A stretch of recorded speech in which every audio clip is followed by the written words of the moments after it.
एका महिलेनं तिच्या वाईट सवयीमुळे हृदय पिळवटून टाकणारं पाऊल उचललं.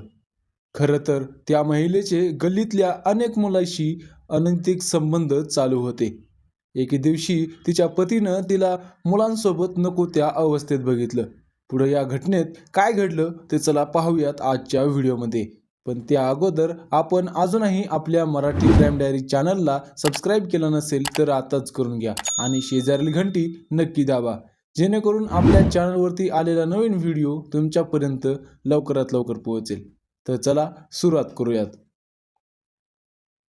आजची जी कथा आहे ती आहे उत्तर प्रदेशमधल्या हरदोई जिल्ह्याच्या कोतवाली भागातली. इथे राहणारा 26 वर्षीय आशिक हुसेनचं लग्न 2014 मध्ये नुरी नावाच्या एका तरुणीशी झालं.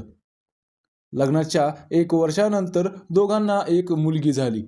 सर्व काही व्यवस्थित चालू होतं. संसाराचा खर्च वाढल्यामुळे हुसेन कामावर जाऊ लागला. कामावरून आल्यावर थकल्यामुळं जेवण करून तो लवकरच झोपी जायचा.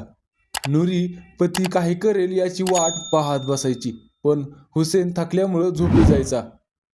नुरी त्याला शरीर संबंधाची मागणी करायची, पण हुसेन नकार द्यायचा. मग नुरीला सुद्धा तसंच झोपावं लागायचं. असेच दिवस जात होते. दोघांत काहीही होत नव्हतं. एके दिवशी हुसेन कामावर गेल्यानंतर नुरी घराबाहेर वरांड्यात भांडे घासत होती. शेजारचा 20 वर्षाचा तरुण मुलगा समोर रस्त्यावर थांबलेला होता. मुलगा तरुण असल्याने नुरीकडे वेगळ्या नजरेनेच पाहत होता. नुरीला हे समजलं, पण तिने सुद्धा त्याला प्रतिसाद दिला. दोघं एकमेकांना बघून हसत होते. भांडे घासून झाल्यानंतर नुरी घरात जात होती. तेवढ्यात जाता जाता नुरीने मान हलवत त्या मुलाला घरात येण्यास सांगितले. तरुण मुलगा नुरीच्या मागे मागे घरातच पोहोचला.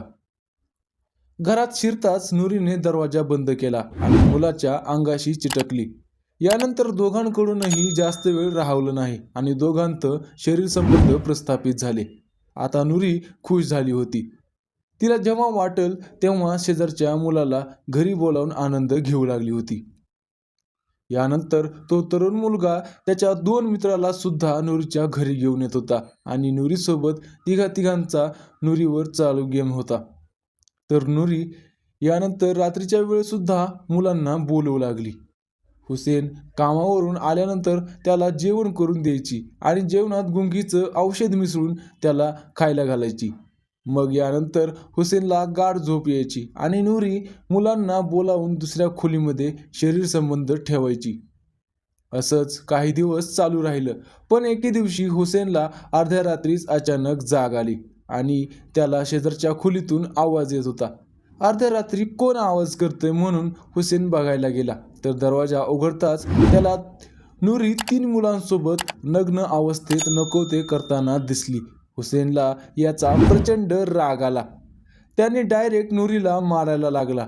तेवढ्यात मुलंसुद्धा तिथली पळून गेली. या घटनेच्या सकाळी हुसेनने नुरीला तिच्या माहेरी हाकलून दिलं. यानंतर नुरी तिच्या मुलीला घेऊन तिच्या माहेरी पोहोचली. माहेरी पोहोचल्यावर नुरीनं तिला तिच्या पतीसोबत जोरदार भांडण झाल्याचं आणि तिला मारल्याचं सांगितलं.